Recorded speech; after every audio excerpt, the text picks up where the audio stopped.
नमस्कार दोस्तों, मैं अभिषेक आज आपके लिए लाया हूँ श्री मुंशी प्रेमचंद जी की लिखी कहानी झांकी। कई दिनों से घर में कलह मचा हुआ था। माँ अलग मुंह फुलाए बैठी थी, स्त्री अलग। घर की वायु में जैसे विष भरा हुआ था। रात को भोजन नहीं बना। दिन को मैंने स्टोव पर खिचड़ी डाली, पर खाया किसी ने नहीं। बच्चों को भी आज भूख न थी। छोटी लड़की कभी मेरे पास आकर खड़ी हो जाती, कभी माता के पास, कभी दादी के पास, पर कहीं उसके लिए प्यार की बातें न थी। कोई उसे गोद में न उठाता था, मानो उसने भी अपराध किया हो। लड़का शाम को स्कूल से आया। किसी ने उसे कुछ खाने को न दिया, न उससे बोला, न कुछ पूछा। दोनों बरामदे में मन मारे बैठे हुए थे और शायद सोच रहे थे, घर में आज क्यों लोगों के हृदय उनसे इतने फिर गए हैं। भाई बहन दिन में कितनी बार लड़ते हैं, रोना पीटना भी कई बार हो जाता है, पर ऐसा कभी नहीं होता कि घर में खाना ना पके या कोई किसी से बोले नहीं। यह कैसा झगड़ा है कि 24 घंटे गुजर जाने पर भी शांत नहीं होता। यह शायद उनकी समझ में ना आता था। झगड़े की जड़ कुछ न थी। अम्मा ने मेरी बहन के घर तीजा भेजने के लिए जिन सामानों की सूची लिखाई, वह पत्नी जी को घर की स्थिति देखते हुए अधिक मालूम हुई। अम्मा खुद समझदार है, उन्होंने थोड़ी बहुत काट-छाँट कर दी थी, लेकिन पत्नी जी के विचार से और काट-छाँट होनी चाहिए थी। 5 साड़ियों की जगह 3 रहे तो उसमें क्या बुराई है। खिलौने इतने क्या होंगे, इतनी मिठाई की क्या ज़रूरत। उनका कहना था, जब रोज़गार में कुछ मिलता नहीं, दैनिक कार्यों में खींचतान करनी पड़ती है, दूध घी के बजट में तकलीफ़ हो गई तो फिर तीजे में क्यों इतनी उदारता की जाए। पहले घर में दिया जलाकर तब मस्जिद में जलाते हैं, या नहीं कि मस्जिद में तो दिया जला दें और घर अंधेरा पड़ा रहे। इसी बात पर सास बहू में तकरार हो गई। फिर शाखें फूट निकली। बात कहाँ से कहाँ जा पहुँची। गड़े हुए मुर्दे उखाड़े गए। अंत्योक्तियों की बारी आई।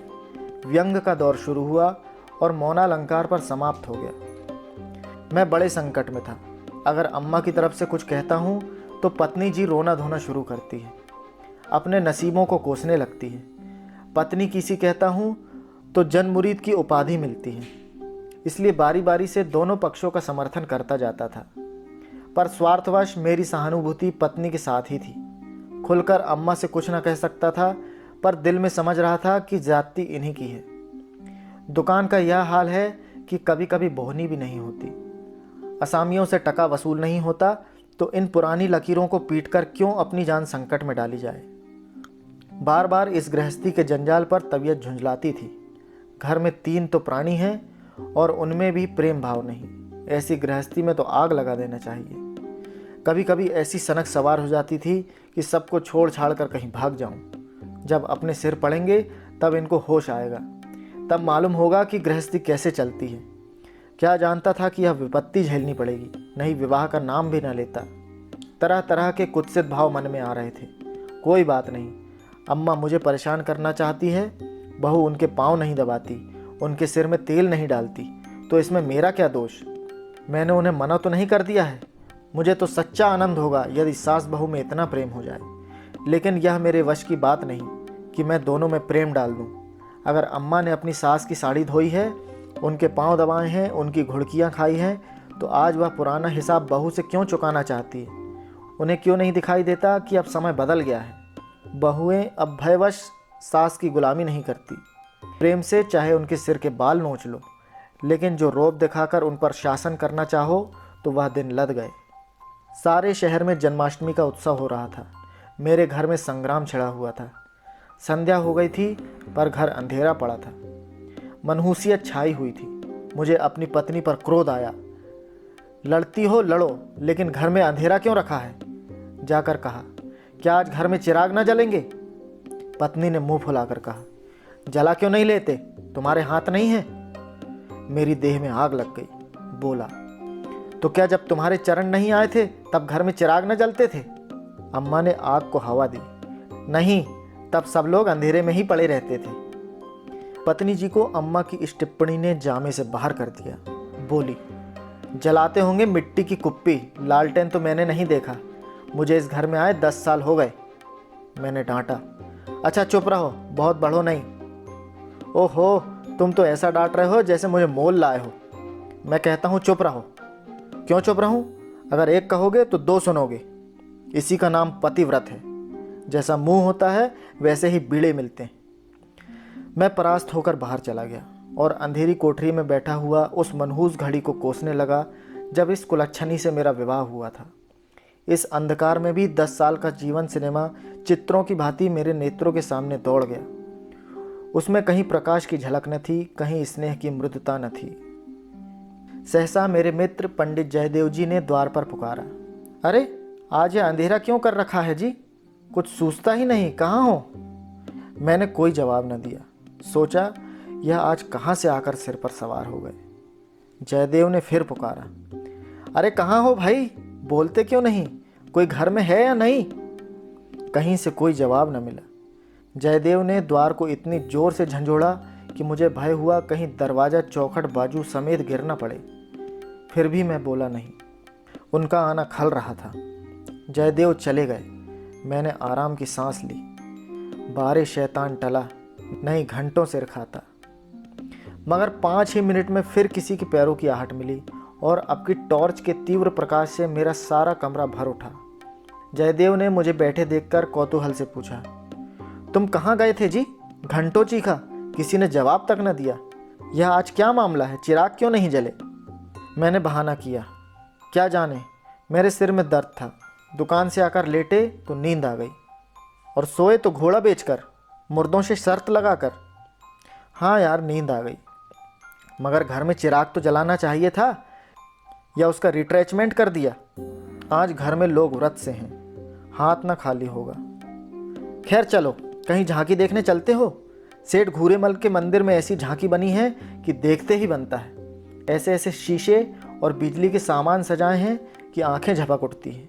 सिंहासन के ठीक सामने ऐसा फव्वारा लगा है कि उसमें से गुलाब जल की फुहारें निकलती हैं। मेरा तो चोला मस्त हो गया, सीधे तुम्हारे पास दौड़ा चला आ रहा हूँ। बहुत झांकियाँ देखी होगी तुमने, लेकिन यह और ही चीज़ है, आलम फटा पड़ता है। सुनते हैं दिल्ली से कोई चतुर कारीगर आया है, उसी की यह करामात है। मैंने उदासीन भाव से कहा, मेरी तो जाने की इच्छा नहीं है भाई, सिर में जोरों का दर्द है। तब तो जरूर चलो, दर्द भाग न जाए तो कहना। तुम तो यार बहुत दिक्कत कर रहे हो। इसी मारे में चुपचाप पड़ा था कि किसी तरह यह बला टले, लेकिन तुम सिर पर सवार हो गए। कह दिया मैं न जाऊंगा, और मैंने कह दिया मैं जरूर ले जाऊंगा। मुझ पर विजय पाने का मेरे मित्रों को बहुत आसान नुस्खा याद है।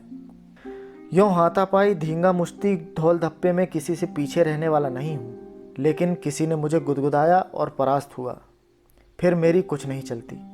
मैं हाथ जोड़ने लगता हूँ, घिघियाने लगता हूँ, और कभी कभी रोने भी लगता हूँ। जयदेव ने वही नुस्खा आजमाया और उसकी जीत हो गई। संधि की वही शर्त ठहरी कि मैं चुपके से झांकी देखने चला चलूँ। सेठ घूरेलाल उन आदमियों में से है जिनका प्रातः को नाम ले लो तो दिन भर भोजन न मिले। उनके मक्खी चूस पने की सैकड़ों ही दंत कथाएं नगर में प्रचलित हैं। कहते हैं एक बार मारवाड़ का एक भिखारी उनके द्वार पर डट गया कि भिक्षा लेकर ही जाऊंगा। सेठ भी अड़ गए थे कि भिक्षा ना दूंगा, चाहे कुछ हो। मारवाड़ी उन्हीं के देश का था।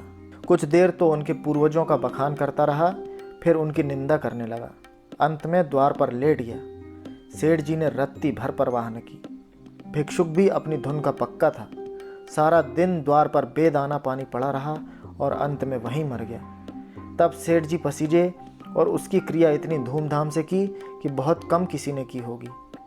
भिक्षुक का सत्याग्रह सेठ जी के लिए वरदान हो गया। उनके अंतःकरण में भक्ति का जैसे स्रोत खुल गया। अपनी सारी संपत्ति धर्मार्थ अर्पण कर दी। हम लोग ठाकुरदारे में पहुंचे तो दर्शकों की भीड़ लगी हुई थी। कंधे से कंधा छिलता था। आने और जाने के मार्ग अलग थे, फिर भी हमें आध घंटे के बाद भीतर जाने का अवसर मिला। जयदेव सजावट देख देख कर लोटपोट हुए जाते थे, पर मुझे ऐसा मालूम होता था कि इस बनावट और सजावट के मेले में कृष्ण की आत्मा कहीं खो गई है। उनकी वह रत्न जटित बिजली से जगमगाती मूर्ति देखकर मेरे मन में ग्लानि उत्पन्न हुई। इस रूप में भी प्रेम का निवास हो सकता है? मैंने तो रत्नों में दर्प और अहंकार ही भरा देखा है। मुझे उस वक्त याद ही न रही कि यह एक करोड़पति सेठ का मंदिर है और धनी मनुष्य धन में लौटने वाले ईश्वर की ही कल्पना कर सकता है। धनी ईश्वर में ही उसकी श्रद्धा हो सकती है। जिसके पास धन नहीं, वह उसकी दया का पात्र हो सकता है, श्रद्धा का कदापि नहीं। मंदिर में जयदेव को सभी जानते थे। उन्हें तो सभी जगह सभी जानते हैं। मंदिर के आंगन में संगीत मंडली बैठी हुई थी। केलकर जी अपने गंधर्व विद्यालयों के शिष्यों के साथ तंबूरा लिए बैठे थे। पखावज, सितार, सरोद, वीणा और जाने कौन कौन बाजी जिनके नाम भी मैं नहीं जानता, उनके शिष्यों के पास थे। कोई गीत बजाने की तैयारी हो रही थी। जयदेव को देखते ही केलकर जी ने पुकारा। मैं भी तुफैल में जा बैठा। एक क्षण में गीत शुरू हुआ। समा बंध गया। जहाँ इतना शोरगुल था कि तोप की आवाज़ भी न सुनाई देती, वहाँ जैसे माधुर्य के उस प्रवाह ने सब किसी को अपने में डुबा लिया। जो जहाँ था वहीं मंत्रमुग्ध सा खड़ा था। मेरी कल्पना कभी इतनी सचित्र और सजीव न थी।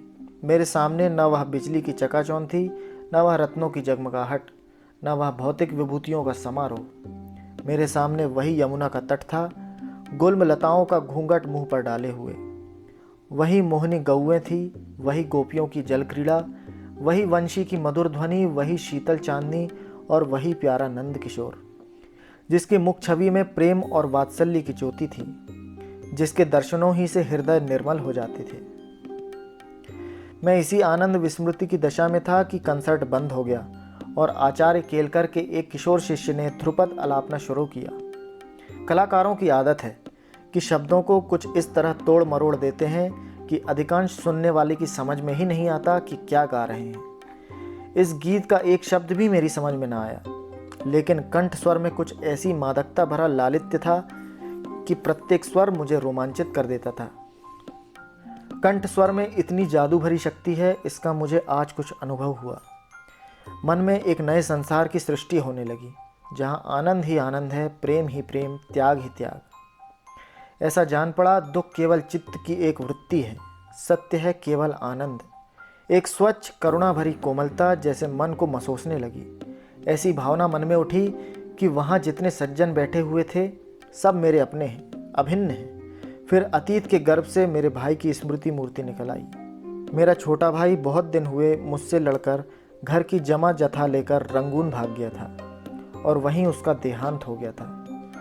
उसके पाशविक व्यवहारों को याद करके मैं उन्मत्त हो उठता था। उसे जीता पा जाता तो शायद उसका खून पी जाता, पर इस समय स्मृति मूर्ति को देखकर मेरा मन जैसे मुखरित हो उठा। उसे आलिंगन करने के लिए व्याकुल हो गया। उसने मेरे साथ, मेरे स्त्री के साथ, माता के साथ, मेरे बच्चे के साथ जो जो कटु, नीच और घृणास्पद व्यवहार किए थे, वह सब मुझे भूल गए। मन में केवल यही भावना थी, मेरा भैया कितना दुखी है। मुझे इस भाई के प्रति कभी इतनी ममता न हुई थी। फिर तो मन की वह दशा हो गई जिसे विहलता कह सकते हैं। शत्रु भाव जैसे मन से मिट गया था। जिन जिन प्राणियों से मेरा बैर भाव था, जिनसे गाली गलौज, मारपीट, मुकदमाबाजी सब कुछ हो चुकी थी, वह सभी जैसे मेरे गले में लिपट लिपट कर हंस रहे थे। फिर विद्या पत्नी की मूर्ति मेरे सामने आ खड़ी हुई। वह मूर्ति जिसे 10 साल पहले मैंने देखा था। उन आंखों में वही विकल कंपन था, वही संदिग्ध विश्वास, कपोलों पर वही लज्जा लालिमा, जैसे प्रेम सरोवर से निकला हुआ कोई कमल पुष्प हो।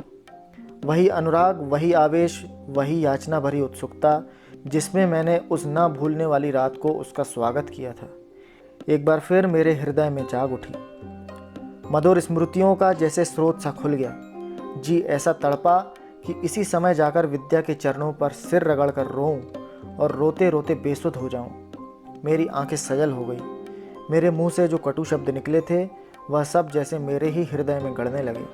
इसी दशा में जैसे ममतामयी माता ने आकर मुझे गोद में उठा लिया।